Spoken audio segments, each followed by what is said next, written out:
Welcome back to Your Dry Delight. Now we got to the end of Mayor's story, and now we need to go back through the choices to understand both sides, which means we need to go see Leslie's route. So we're gonna go back to the first choice, which I'm assuming if I click this, it will just send me back to the first choice. And we'll see what happens here. It is interesting that this is a game where you have to do multiple choices to see the ending, if that makes sense. Anywho, hurtful remarks aside, it sounds like you're all prepared. We'll be back here tomorrow morning to trade reports, drink coffee, eat donuts, all that fun stuff. Is he drooling a little? So we did all this already.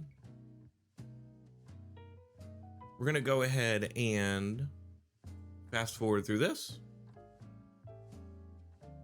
We're gonna go ahead and go to we're instead of putting some sweet talks, because I think we did Don't Worry, I've Got This. I think we're gonna be like, I worry about you too. And then we'll see some other stuff in here. So if we remember correctly, we're just, because he worried about us going out, so I'm gonna say I worry about you too. This guy, doesn't he realize it goes both ways? With a small sigh, I rubbed the back of my neck with a hand, unsure to how to phrase what I want to say. I worry about you too, Leslie. Not like I can help it, since you send yourself on sketchy jobs all the time. It's like you're looking to be iced. That means to get killed, I know that one. Leslie blinks at me as if he never even considered my concern to be a possibility. Really, that's very sweet of you to say, Richter. He sniffles, clutching a hand into his collar. Damn it, maybe I should have just kept my mouth shut. I mean, you don't need to get all. But if you're so worried about me, why don't you pick up tomorrow's breakfast? We old geezers do need to sleep in sometime. Okay, first of all, Leslie, you're not old geezers. You look probably like 24 at best. Unless there's something else important, boss, I'm gonna head out. All right. Leslie pushes himself up from his chair, stepping over to get the door for me. I expect great things from your report tomorrow. With any luck, we'll be on our way to making Cleveland a boring old town drier than the Sierra Desert. Doesn't sound quite so encouraging when I put it that way now, does it? Can't argue there. God bless America, land of the liquor-free, bald eagles, IHOP, all that fun stuff. See you in the morning. Give them hell. Okay, so now we can fast forward, I believe, to get to the part we've been. We're inside, blah, blah, blah, blah. We're gonna spit it out because we swallowed last time. We're gonna do the opposite of everything we did. I sprayed my drink all over the man next to me. Hey, what's up? Idea, you yuts. Sorry. Jesus, that's bad. What does Ed do in his bathtub? Oh yeah, because that's when we had the bathtub drink. We're gonna fast forward. One's enough for me. He can't buy me a drink. Sorry, you're not allowed to buy me a drink, Mayor. You're not allowed. Well, to be honest, one of Ed's specials is all about the Ed I can take. Is that so? You seem like someone who can take quite a bit more. I think you're just being humble. No, really, I like my tongue too much to make it put more through Satan's mouthwash. Wait, we heard that already. My dry comment makes the stranger chuckle, and he flashes me a wink. Oh, so that's the problem. Let's fast forward. All the stuff, we're drinking, all the fun stuff. He do that. He leads us to the back room. That's what happens. Oh, sorry, everyone, the sound comes off. There we go. We're going to the back room now. Yep, here we go. Oh, never mind. This is a go get us some cake, and then you can meet me later. Also, we're going to tell you whiskey this time. Whiskey, of course. Do I look like a guy who'd drink anything else? Yes, you look like a guy who would drink pina coladas in the rain. You didn't have so much trouble with the other drinks you've enjoyed tonight. That's because you were distracting me. Really, am I that captivating? You were practically holding me captive from the start, so yes? He lets up soul chuckle, shaking his head. There's something charming about his laugh. All this other fun stuff. Whiskey it is then, only best kind, like a Minch deserves. I'll make sure to take excellent care of both you and your refined palate. Okay, now we can fast forward because we've seen all this stuff as well. Good. Next day, he's eating cake. He's eating cake. We say, hey, look at all this stuff. Look at this guy. And he flirted with me. I may have been flirting with me. He what? He raises his voice incredulously, jaw dropping. Well, it could have been that I just misread things, but the nerve, unacceptable. Leslie's a bit protective here. Leslie pushes out a chair, begins to pace around the office. I can't tell if he's genuinely angry or just fussing like he normally does.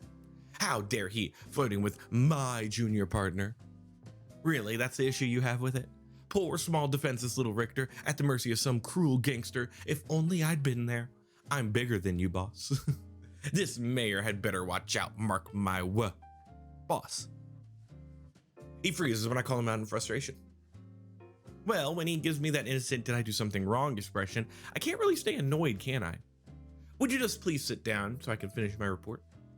Oh, you weren't finished. Sorry about that. Sheepishly clearing my throat, Leslie sinks back into his chair and nods for me to continue. So, here's the part where we tell him about the deal. And then all this other stuff, deal for cake. We're gonna fast forward through this. But then he's gonna ask if we wanna go to that party and we're gonna say yes. I can't argue with Leslie about the speakeasy deal. In fact, I'm pretty sure it's a key part of this mess. But I think he's right about the hotel party, if the gossip flows as freely as the liquor. And believe it or not, I'd like to spend more time on the job with him. Watching Leslie work is quality entertainment in and of itself. Okay, boss, you won me over, party did. So I didn't even get a choice that time. I wonder if it's because I flirted with him as well, and I didn't flirt with the other guy. Attaboy, Richter. Leslie spins around in the chair, top speed, apparently thrilled by my reply. Hopefully our supervisor doesn't decide to walk in right now. I thought he was the supervisor. I'm very confused. I think I'll send someone to Speakeasy anyway, just to scope it out again. That place has got to be important somehow. Ignoring the spinning Leslie, I rub my cheek thoughtfully and gaze at the ceiling, pondering the situation. If another agent can get some information from that place, maybe we can combine it with tonight's findings to form a better plan. I'll call Earl. Yeah, call Earl. You better call Earl and tell him to head over there while we're at the party. Well, good thing there's plenty of paperwork to keep us busy for the rest of the night. A whole stack of reports arrived this morning. Actually, I was getting worried when you came in so late. Thought I'd have to do it all by myself. Good thing we're a team. Right, boss? Boss? Leslie is upset. I glance over at Leslie, who's gone silent. He's still slowly spinning in his chair, head slumped back. Is he? He's snoring. If I had a dime for every time this happened, I'd be a rich man. But no, all I have is this massive pile of paperwork. As Leslie enjoys his morning nap, I bury myself in the reports, poring over them one by one. That bastard's lucky I have a soft spot for him. Otherwise, I'd tip him out of that damn chair and throw these papers in his face. He always looks so peaceful when he's sleeping, though. Not a care in the world, innocent as a kitten. That's my dashing senior partner, all right. As evening finally rolls around, I manage to finish up the paperwork. Leslie woke up in time to help me with the last third, and we head out for the party. Going to a different place this time around. Our taxis take us to a lavish hotel, an appropriate place for a fancy gala like tonight's. When we get to the crowded parlor, Leslie and I decide to split up, so I'm left alone with a smattering of chatty guests dressed to the nines. I wander around for a while, trying to keep my distance while attempting to spot anyone of note, but it's too crowded for my strategy to work. I'm going to have to get in the thick of it, aren't I? Working at these events is always a nightmare. Mingle with partygoers, eavesdrop on the politicians. Let's do some mingling, why don't we? I might pick up some useful tidbits if I get closer to the guests. They sure sound chatty. Wine will do that to you. Yeah, give them some alcohol, people will talk their heads off. Stuffing my hands in my pockets, I casually strolled by a couple standing near the fireplace, tuning into their conversation. Well, if you aren't the prettiest little doll in the dress. You trying to sweet talk me? No, I'm just telling the truth. You remind me of the vamp. Wait, no, sorry, you remind me of the vamp. Just a little wider, that's all. What? How dare you? Get lost, I'm through with you, you cad. Okay, so none of this is helpful. What a charmer. Reminds me of my old lack of love life. It's tough to find the time, let alone a dame who's worth chasing. Love's just too hard to worry about, isn't it? Especially since I've already got my hands full with Leslie. God only knows how I could look for someone else too. I do get a little lonely now and then, but I guess that's just part of the job. Wait, what am I standing here brooding for? Damn it, I didn't come here to feel sorry for myself. I can do that at home. Sighing to myself, I turn around and start scoping out a more promising group to join. Richter! A sing-song voice suddenly calls out my name, floating over the loud chatter of all the guests. A very familiar sing-song voice. Boss? Boss, you. Ah, there you are. Whoa. Leslie comes half stumbling towards me, crashing into my arms. I managed to catch him, considering he's lighter than a paperweight, but I can't get him to stay upright. He keeps slumping back into me, not even attempting to stand straight. Boss, just what the hell are you doing? Shh, not so loud. We're blending in, Richter. Blending in. He's completely smoked, isn't he? I can already guess what happened. Leslie can barely handle a single drink, and the champagne's flowing like the Nile here. Quick, take me to the broom closet. Boss, what are you? Shh. He presses a finger to my lips, glaring at me indignantly. I found some things out. Important things. I gotta tell you about them. But we need privacy and somewhere I can put my feet up. I don't know if I could be impressed or concerned that he got drunk so quickly. Well, it's not like I can really drag him home in this state, can I? What am I gonna do with you? Muttering to myself in disbelief, I help settle Leslie down the hall away from the rest of the party. Luckily, it seems the hotel staff planned ahead. A number of the doors are unlocked and open. For situations like this one, definitely, no doubt. We end up in a dark room and I kick the door closed after dragging Leslie inside. A broom closet? You're off your rocker, boss. Deciding to deposit my senior partner on the bed, I move us towards it and gently nudge him into the covers. Maybe he'll just decide to fall asleep. Oi, I said I had important things to tell you, Richter. Just because I'm drunk doesn't mean my mouth don't work. Before I can step away, Leslie grabs my wrist and tugs me down into the bed. Sit. What is it's some kind of impromptu meeting? And also, why are you always treating me like a dog? You give me pets, you tell me to sit, give me treats. Okay, honestly, it's kind of nice. Just still, what do you want to tell me? Leslie leans back against the pillows and gives me a hazy smirk, nodding. His legs are stretched out across my lap, and he's still got his shoes on. He'll get dirt on the bedspread at this rate. Oh, taking off my boots. You're too good to me. I don't deserve a partner like you, Richter. I really don't. Someone's got to take care of you. You're currently drunk. True, I don't envy that as someone. Our relationship is a running joke between us, but I've never been unhappy with how things are. Leslie takes care of me too in his own little ways. Buying me food, teaching me French on the weekends, making me stay home and bring soup every time I'm sick. Wait, hold on. He teaches you French on the weekends? That's weird, but also very neat. Whenever I need him, he's always there. Hello, Richter. Anyone home? Richter just stares. Leslie snaps his fingers in front of my face, giggling to himself. You've been staring at me for like, I don't know, about 30 seconds. That's because I was thinking about what a big fat hypocrite you are. Hypocrite me? Razzing me this morning for being hungover, but here you are, fried off your mind. Well, nobody's perfect, not even me. He pouts, fluffing up the pillows behind his back and attempting to knit his brow into a serious expression. It doesn't work very well. I found out who's behind the booze at tonight's party. In fact, it sounds like he's pulling the strings in all of Cleveland. You're serious? Who is it? A fella called Eastman, biggest name in the whole city's underworld. Mayor Eastman. Richter. My breath catches. That's a name I know. Does that mean that man from last night was... Nah, it's probably not the same one. Leslie shakes his head as if reading my thoughts. He's tall, really short hair, likes to wear a long coat, low distinctive laugh. No, that's him. That's 100% him.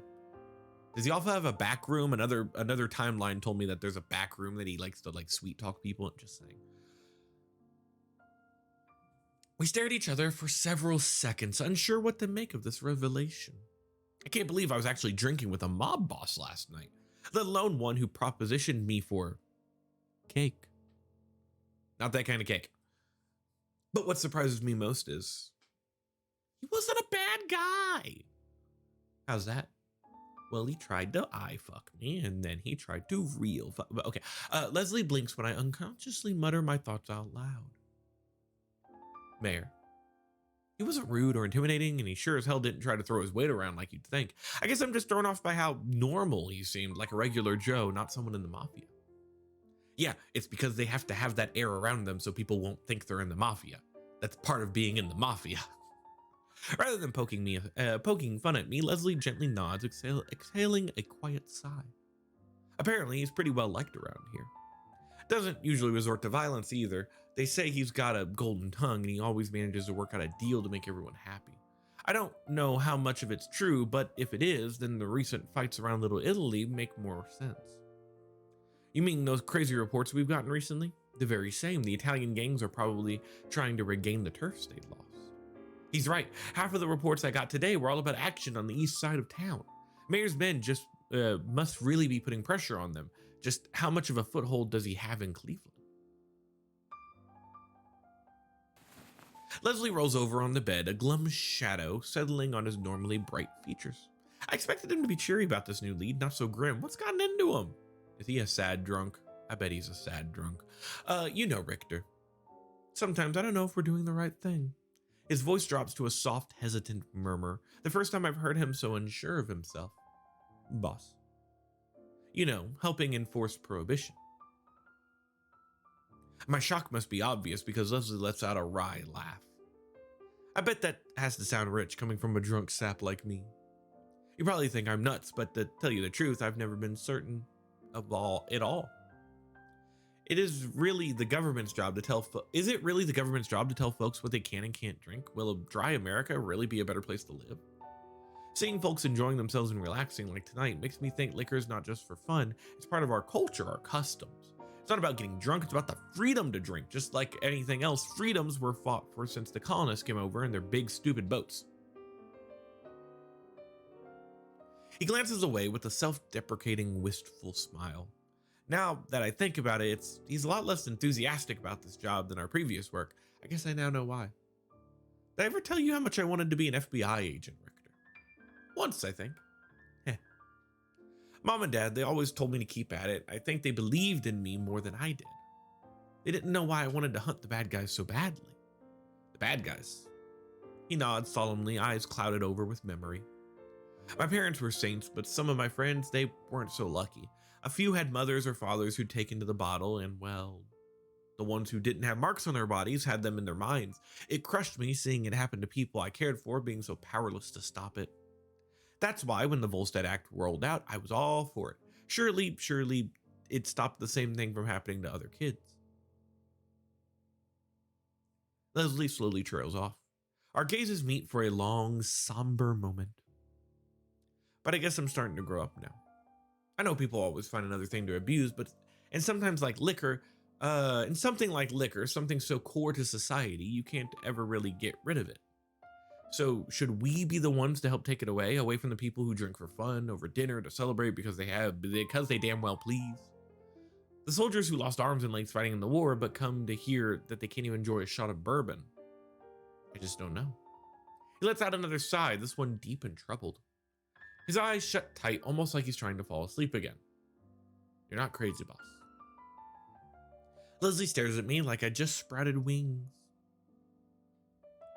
Well, maybe a little crazy, but that's for different reasons.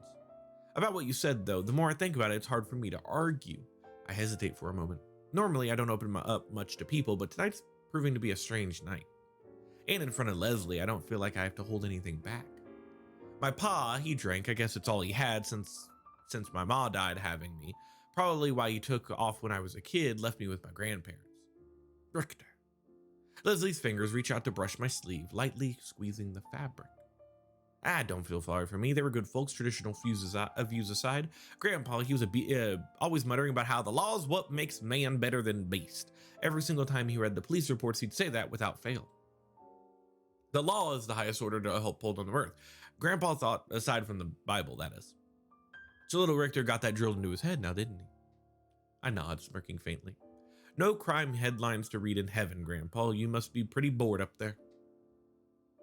He wanted me to be a policeman, but luckily detective work was close enough to count. When it comes to prohibition, though, I've always had my own doubts. Maybe the law makes us better than beasts, but the government's not the gospel. I don't know. It doesn't feel right to follow orders just because they're from the top. I joined the agency to help people, but not make their lives harder. Anything that goes against that, I just can't put my heart in it, feds or no. By the time the last words leave my mouth, I feel like a complete idiot. Just because Leslie shared his story doesn't mean I had to go and babble on. It's like I'm in an old church, I'm an old church lady or something. Yeah. You know, Richter, I really admire you. Leslie smiles warmly at me when I glance at him in shock. Where'd that come from, I wonder? Unlike most folks, you don't always take things at face value. You stop and think, you feel, instead of only judging. Maybe you should be the senior partner, then I'd feel a lot better about relying on you so much. I think you got it wrong, boss. I'm just a regular old...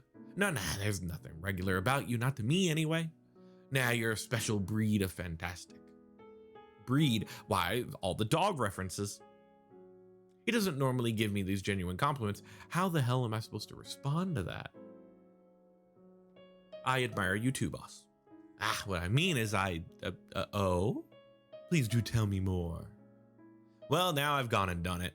I can tell he's not going to let me get away with this one, so I'd better come up with something quick.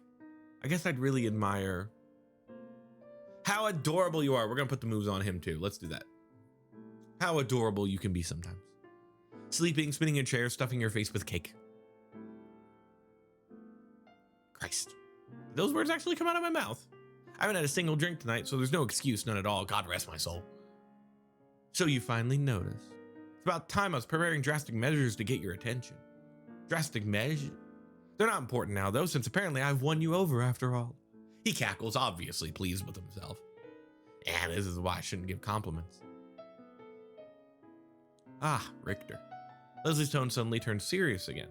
Almost too serious. Now that we've poured our hearts out to each other, I need to tell you something important.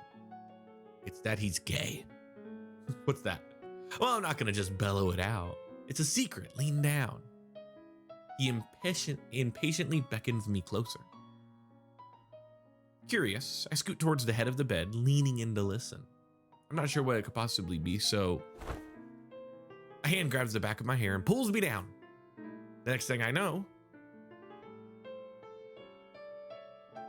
is I'm kissing a drunk guy. You know, this is technically, you're not supposed to kiss people when they're drunk. Leslie's soft lips are pressed against mine. The boss is, this can't be happening. Did I fall asleep? What would that have to do with anything? Leslie holds the kiss for a little longer, fingers tightly curled in my hair. But after a few seconds, he lets go. I quickly pull back, touching a hand to my lips. A mortified look of horror instantly crosses Leslie's face. I don't think he realized what he was doing either. Richter, I'm so sorry, I didn't mean to it's the booze, He covers his face with his hands, peeking at me through his fingers. It's like he thinks I'm going to start shouting at him. What, am I that scary? One kiss doesn't hurt anybody, does it? After a moment of hesitation, I lean closer to Leslie, gently pulling his hands away from his face. He's so wide-eyed and embarrassed, I'd better savor this look because he doesn't wear it often. Just between you and me, boss. I've been wanting to do this for a long time. Richter. And then he kisses back. This time, I'm the one who kisses Leslie, pressing him into the bed. His hand flits back to my hair, fingers grabbing and pulling, a lot rougher than his normal ruffles, that's for sure. He lets out a soft whimper, then I nip and suckle his bottom lip, playfully tugging at it with my teeth. We share a string of light kisses, but I can't keep myself from teasing my tongue into his mouth, savoring his little mules of delight. Can't really get into this if there's words I don't understand. What are mules? I'm in a daze myself. We've always had a close relationship, me and Leslie, but neither of us ever dared to push beyond that unspoken line. But as I cover Leslie's lips with kisses, finally embracing him the way I've always dreamed of doing, I can't deny how satisfying it feels. I care so much for him more than anything or anyone else. Boss, partner, friend, does it really matter? He's here with me, he wants me, and that's all that I can bring myself to care about.